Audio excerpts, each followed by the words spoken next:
पूरे बिहार के भीम आर्मी के नौजवान कल हजारों की संख्या में पटना पहुंच रहे हैं। चंद्रशेखर भाई ने खुला ये कह दिया है कि हम लड़ाई लड़ते रहेंगे जब तक ये वापस नहीं होता। कल बहुजन नायक माननीय सांसद चंद्रशेखर आजाद जी वक्फ बिल के खिलाफ गर्दनीबाग में पहुंच रहे हैं और जिस वक्फ बिल के खिलाफ पटना के गर्दनीबाग में कल एक विशाल महाधरना होने वाला है, जिसमें गीना के सांसद और आजाद समाज पार्टी के राष्ट्रीय अध्यक्ष चंद्रशेखर आजाद जी पहुंचने वाले हैं। क्या तैयारी है आजाद समाज पार्टी भीम आर्मी की, तमाम मुद्दों पर बातचीत करने के लिए जौहर आजाद जी है, बातचीत करेंगे। क्या लग रहा है सर, चंद्रशेखर आजाद जी कल आ रहे हैं, क्या माहौल दिख रहा है गर्दनीबाग का, बिहार का?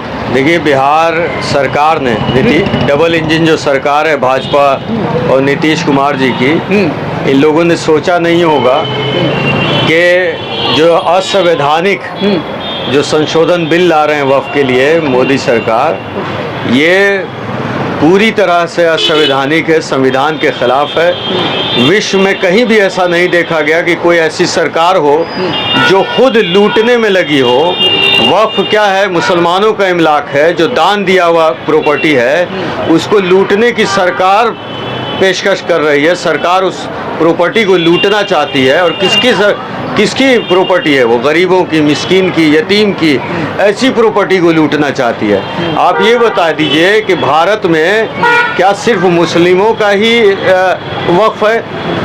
क्या मठों में जो हज़ारों एकड़ और हज़ारों किलो सोना रखा हुआ है, क्या उनकी कमेटी में कोई मुसलमान है, कोई बुद्धिस्ट है, कोई क्रिश्चियन है? तो इस तरह का भेदभाव क्यों किया जा रहा है? इसके खिलाफ भाई चंद्रशेखर आज़ाद जी चूँकि 85 की आवाज़ उठाते हैं, मुस्लिम की, बुद्ध की, सिख की, पिछड़ों की, दलितों की, सबकी आवाज़ हैं। तो इसकी पे उन्होंने पार्लियामेंट में भी आवाज़ उठाया, सड़क पे भी, मीडिया पे भी उठाया। इसलिए जैसे उन्होंने सुना, जैसे ही इमारत शरिया और मुस्लिम पर्सनल लॉ बोर्ड ने उनसे संपर्क किया, उन्होंने फ़ौरन कहा कि नहीं, मैं इस लड़ाई में पूरी तरह से अपने सारे कार्यकर्ताओं के साथ हूँ। तो कल बिहार में आप देखेंगे, जब पटना वो आएंगे तो आपको नीला झंडा कम नहीं दिखेगा। हज़ारों की तादाद में हमारे दलित भाई, पिछड़े भाई भी उनके नेतृत्व में खड़े होंगे इस आंदोलन के लिए। और मैं ये नीतीश कुमार जी को चेतावनी देना चाहता हूँ कि जिस तरह से वो मुसलमानों के पीठ पर लगातार छुरा भोंक रहे हैं और ख़ुद को सोशल इंजीनियरिंग और सेकुलर का लीडर बताते हैं, तो ऐसे में दोहरा नीति नहीं चलेगी। एक एक मुसलमान भारत का ये जान चुका है कि अगर ये वक्फ संशोधन बिल 2024 पास होगा तो इसके पीछे कौन लोग होंगे? नीतीश कुमार होंगे, चंद्रबाबू नायडू होंगे और चिराग पासवान होंगे। आखिर भाजपा को, मोदी सरकार को क्यों वक्फ पर नजर पड़ी है? कारण क्या है? देखिए, डिफेंस के बाद सबसे बड़ी प्रॉपर्टी वक्फ की है इस देश में। अब इसको संशोधन करके क्या अनैतिकता ला रहे हैं? एक तो ये ला रहे हैं कि 2 गैर मुस्लिम होगा, महिला होंगी उसमें। उसके बाद ये कह रहे हैं कि ट्रिब्यूनल बंद कर देंगे, डीएम फैसला लेगा।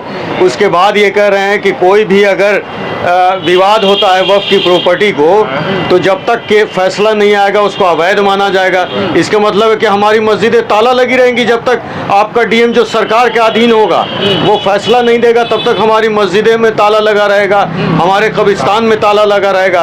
होना तो ये चाहिए था कि माइनॉरिटी राइट के तहत, अनुच्छेद 26 के तहत उनको वक्फ की प्रॉपर्टी जिस पर सरकार भी कब्जा किया हुआ है, जिस पे माफिया लोगों ने कब्जा किया हुआ है, उनको मुक्त करा के देना चाहिए था, बजाय इसके कि केंद्र सरकार खुद ऐसी अनैतिकता दिखा रही है कि वो माइनॉरिटी की ज़मीनों को कब्जा करने के लिए सारे षड्यंत्र रचे जा रहे हैं। ऐसे में सेकुलर जमात के जितने लोग हैं, और देश आज भी सेकुलर है, आज भी पिछड़ा समाज, दलित समाज, हम लोग मिल के एक दूसरे की लड़ाई लड़ते हैं। और ये पूरी तरह से कल आपको नीला झंडा के साथ कल की लड़ाई आप देखेंगे कि हम मजबूती से साथ खड़े होंगे। क्या लग रहा है कल के आंदोलन से नीतीश कुमार पे कुछ प्रभाव पड़ेगा? नीतीश कुमार जो वक्फ बिल पर चुप बैठे हुए हैं, कुछ कल के बाद कुछ बोलेंगे, लग रहा है आप लोग को उम्मीद है? नीतीश कुमार जी के जो भी नेता हैं जो मुस्लिम समाज से आते हैं, उनमें से 2 नेताओं ने मुझे खुद पर्सनली संपर्क किया और कहा कि अगर नीतीश कुमार ने अपनी जिद नहीं छोड़ी तो हम लोग सबका सुपड़ा साफ हो जाएगा। नहीं तो सलीम परवेज पूर्व एमएलसी हैं, वो तो कह रहे हैं कि हम तो इमारत शरिया को देख लेंगे, क्या क्या बकवास कर रहे हैं। उनकी तबीयत ठीक नहीं है, रमज़ान है, दुआ कर रहे हैं हम लोग कि उनकी तबीयत ठीक हो जाए। नहीं, वो तो इफ्तार पार्टी में गए थे नीतीश कुमार, जो मीडिया में बयान दिए हैं कि हम लोग धजिया उड़ा देंगे, ये लोग राजनीति कर रहे हैं, ये संगठन राजनीति कर रहे हैं। देश का मुसलमान उनसे कॉलर पकड़ के पूछेगा कि जिस दिन विवाद होगा और वो कहेंगे कि डीएम अभी फैसला नहीं लिया और 8 साल 10 साल तक मस्जिदों में ताला लगा रहेगा, तो क्या वो जवाब देगा? क्या वो गारंटी लेगा? क्या वो एफिडेविट करेगा? क्या वो अपने नेता मुख्यमंत्री से ये बयान दिलवाएगा कि इस तरह की अनैतिकता नहीं होगी? क्या वो अपनी मुख्यमंत्री से बयान ये दिलवाएगा कि उनके भी मठों में मुसलमान, दलित और पिछड़े और बुद्धिस्ट और क्रिश्चियन उनके शामिल होंगे? अगर ये करवा दे तो मैं मान जाऊं, अपने नेता से ये बयान दिलवा दे। नहीं दिलवा सकते। देखिए, अब इफ्तार का भी हम लोगों ने विरोध किया, उनके खुला किया। उसमें आपने देख लिया कि नीतीश कुमार की जी के इफ्तार में जो संख्या होती थी मुसलमानों की, वो सिर्फ इतनी घट के आ गई कि 2% भी मुसलमान नहीं गए जो पार्टी में उनके आगे पीछे करते हैं, जिनको पद का लोभ होगा, कुर्सी का लोभ होगा, वही लोग गए। और सबकी टोपी देखिए, उजली टोपी खरीद के दी गई थी। मुसलमान आज के वक्त में इतना बेवकूफ़ नहीं है। अच्छा, तो मतलब उम्मीद है कि कल बड़ा आंदोलन होगा, पूरे देश में मैसेज जाएगा, सरकार ये बिल को रद्द करेगी। लग रहा है कि आप लोग की मांग पूरी की जाएगी? बिल्कुल, ये मांग जब तक पूरी नहीं होगी, माननीय राष्ट्रीय अध्यक्ष नगीना सांसद चंद्रशेखर भाई ने खुला ये कह दिया है कि हम लड़ाई लड़ते रहेंगे जब तक ये वापस नहीं होता। और आपको बता दें कि आज़ाद समाज पार्टी ने आंदोलन के लिए, विधानसभा घेराव के लिए 26 को चिट्ठी दिया था इसी वक्त मुद्दे पे।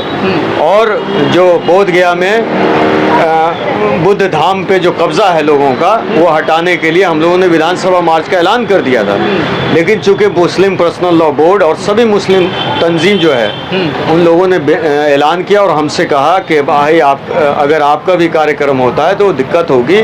तो हमने इनके साथ ज्वाइन करके इस धरने को समर्थन दिया है और मजबूती से हमारे कार्यकर्ताओं के साथ कल आंदोलन को भव्य और सफल बनाएंगे। भीम आर्मी गर्दनी बाग पटना पहुंच रहे हैं आप लोग? जी, पूरे बिहार के भीम आर्मी के जो हजारों कार्यकर्ता, पदाधिकारी, हमारे जिला अध्यक्ष, जिला प्रभारी, प्रदेश के पदाधिकारी, सभी लोग वहाँ पे मजबूत तैयारी के साथ आ रहे हैं, झंडा और डंडा के साथ, नीला गमछा के साथ। और वक्फ संशोधन बिल के खिलाफ मजबूती से मुसलमान समाज के साथ भीम आर्मी के अनुसूचित जाति, जनजाति, पिछड़े अति पिछड़े वर्ग के जो लोग हैं, जिनको समझदारी है कि हमें अपनी विरासतों को कैसे बचाना है और उनके हक में कैसे खड़ा होना है, तो हम लोग मजबूती के साथ वक्फ संशोधन बिल के खिलाफ, मुसलमानों के समर्थन में नरेंद्र मोदी की सरकार के खिलाफ मजबूती से खड़े हैं। और पूरे बिहार के भीम आर्मी के